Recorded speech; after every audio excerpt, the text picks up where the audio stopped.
It's an automated way to make money on the internet. So, how does it work? And why would you share it with somebody? This is exactly how this works. All right. So you've got these big Fortune 500 companies, household names, companies with household names, right, they have a lot of money allocated to advertising. And you see this every day. You turn on your TV, you see advertising. You turn on the radio, you hear advertising. Print magazines, all this stuff. Well, these companies have big advertising budgets, and they allocate it in different places. One of the places that they allocate it is to the internet. They have a large portion of their budget set aside to advertise online. And so what I did was I went to them and I said, look, would you pay me to advertise for you? Would you pay me if I send you a customer? They said, yeah, it made sense. Think about it. They pay me only if I send them a customer. It's results-oriented. Right. It's performance-based. It made a lot of sense to them. Instead of paying to be seen, they're paying for customers, right? So they allocate a large portion of their budget to advertising this way. And what I do is I go promote these companies. I don't have to work against them. I don't have to build a business and try to compete with these monster companies. I work with them. They've already got it going. Right. I'm helping them. I send them customers, and in turn, they send me a check. They pay me for sending them customers. So they're elated. You know, when they get a new customer, they're excited. They don't mind paying me. If you can change your outlook, change some of your values, and change your rules, you'll find there's a whole other set of rules out there that are more conducive for people who want to be rich. The story of Rich Dad, Poor Dad is really a story of two different fathers with two different sets of values and completely different sets of advice. So I don't mean to insult anybody or, you know, to damage your values, but really that was the difference. For example, my poor dad always said, you know, go to school, get good grades, get a high-paying job, work hard, live below your means, save money, get out of debt, have a good retirement plan. And that was my poor dad's values. My rich dad said, you probably won't get rich doing that way because very few people get rich following that plan. But you thought saving money made you money. If you take a look at this 40-year run on the dollar is designed economically to lose money every single year. So why would you save something that loses money every year? And what this means for somebody on retirement plans is that after you retire, the value of your dollar goes down and your cost of living keeps going up. To my rich dad, that was bad advice and made no sense. Again, it was different value. An important diagram my rich dad showed me when I was a little boy was a diagram known as a cash flow quadrant. And the quadrant is made up of the four different people who make up the world of business. So my rich dad said, in the world of business, there's E's. And E's stand for employees. An employee, he says, you can always tell who they are by their core values. And what the employee, whether the president or the janitor of the company, will always say the same words. The words are, I'm looking for a safe, secure job with benefits. That's what makes them an employee, because their core values are security. The other one of the four is the S, or the small business owner or the self-employed. And again, their core values will cause them to use the same words, which are, if you want it done right, do it by yourself. S means they're also solo. They're generally one-person act, or they operate by themselves. On the right side of the quadrant are the B's. And what Rich Dad said the B stood for was big business, or like Bill Gates. Forbes defines big business as 500 employees or more. And their words are different. They say, I'm looking for a good system, a good network, and the smartest people I know to help run my business. So they're unlike the S. They don't want to run the company by themselves. They want smart people to run their companies for them. And then the fourth of the quadrant is the I, and I stands for investor. These are people who have money work hard for them. These people are people who have people work hard for them. And these are the people that work hard for the rich here. So early on in my life, it was my poor dad who always said to me, you know, Robert, go to school and get a high-paying job. And so my poor dad's core value was to be an employee. He wanted job security, promotions, a steady paycheck, and all this. And so it was my rich dad who said to me, he says, you know, Robert, if you really want to be rich, learn to build businesses. It made more sense to him to work hard to build a business, something you owned and something you could pass on for generation to generation to your kids. Whereas my poor dad said work hard, but my rich dad said, why would you work hard for something you'll never own and you can get fired from right away? Again, that was the difference in values.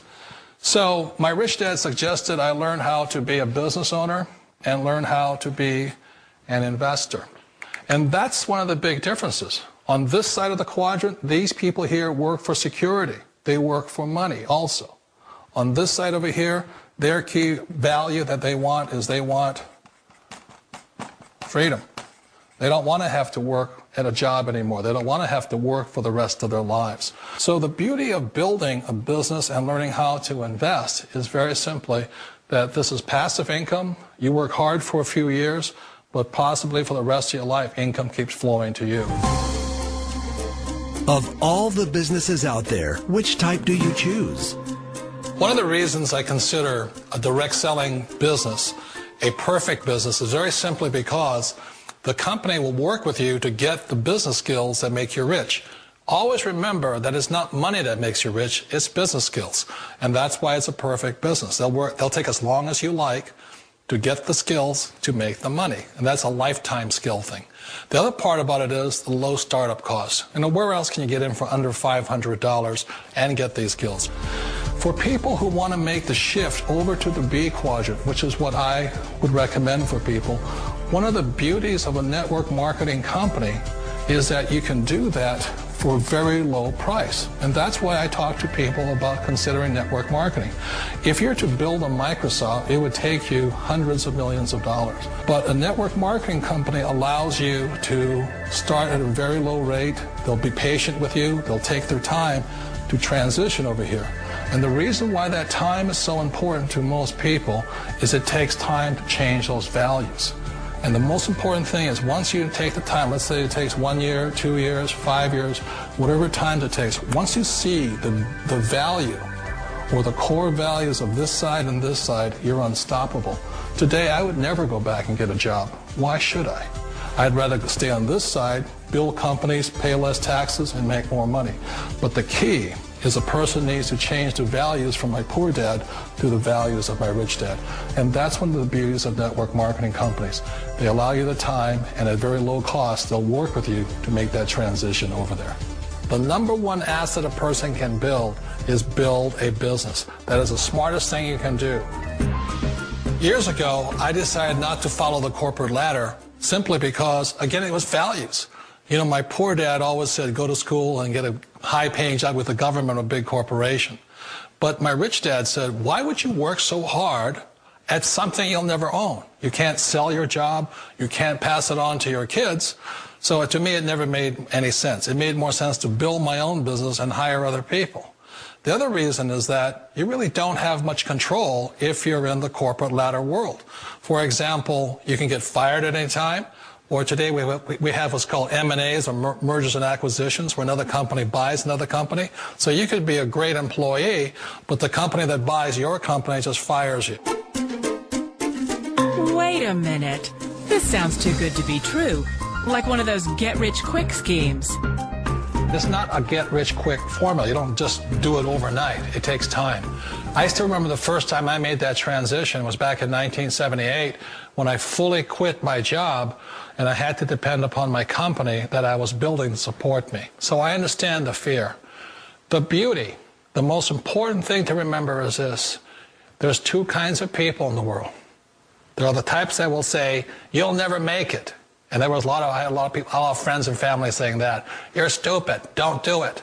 And the second type were the people that said, go for it. You can do it. Don't worry about it. We'll cover you.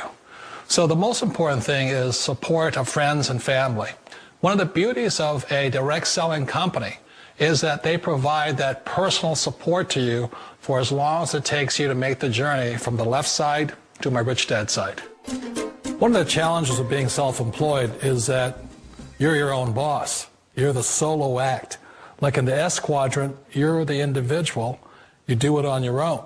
Whereas in the B quadrant, you're a team player. You have to depend upon your team and count on your team. So the problem with being an S is that, let's say you're in a traffic accident, there goes your income. And let's say you get older and you haven't set enough money aside to retire on, that means you'll probably have to work for the rest of your life because you don't have anybody else to fall back on, not a team to count on. So one of the problems with the S, although most people say it's most satisfying of all work, it is a solo act, and you're totally on your own. Personally, I'd rather be a member of a team. They can count on me and I can count on them. We all know the world has changed, but sometimes the hardest thing to change is ourselves. And being an old guy, I sort of know the older I get, I sometimes get more set in my ways. And I think that's one of the things that a direct selling business offers people, why it's the perfect business. They allow you to take your time to make the mental, emotional, and physical changes required to move from the left side to the rich dad side. I think that's a big thing. It's a very gracious, it's a very elegant way, it's a patient way of supporting you in making the changes of your life. So please remember, change always creates upset, but sometimes we all know we have to make those changes. And if you know it's time for you to make that change, then the perfect business may be a direct selling business for you. Call it whatever you want. It's already a $100 billion a year business. A business that you can do part-time or full-time and can be started at home with no large capital outlay, low overhead, no employees, and no special business expertise or technical skills. A business that allows you to work your hours for your goals. A business that offers time freedom, financial freedom, and a franchise-like, step-by-step business plan. And according to most experts, a home-based business offers incredible tax advantages. After I had my son, I just never saw him anymore. I was giving him to the babysitter before dawn and picking him up after dark. So Patty found a way to work from home, because working from home gives her the time to raise her 4-year-old son and 2-year-old daughter. I think it's the best of all worlds because you do get to spend your life with your kids. I just love to talk with my kids. I love to see them develop. Advice for other moms who want to get into a work-at-home business? Research and just take a look and keep your mind open to find a different opportunity. Her lucky flying shirt reads, "Look, Ma, no hands." She showed us how she controls her plane. And I would have my right foot right here on the yoke and my left foot here on the throttle. And I'm using my big toe to push on the push-to-talk switch. So you feel perfectly safe? I do, yes. Is there any issue of safety at all? There's not. After, an hour, just like driving with her in a car after an hour or so, you don't even really realize she has no arms. Our cameras were mounted inside the small plane to see Jessica in action. Watch as she takes off. Jessica uses her left foot to control the throttle. Then her right foot pulls out the wheel as she lifts off. It looks scary, but she does it like a pro.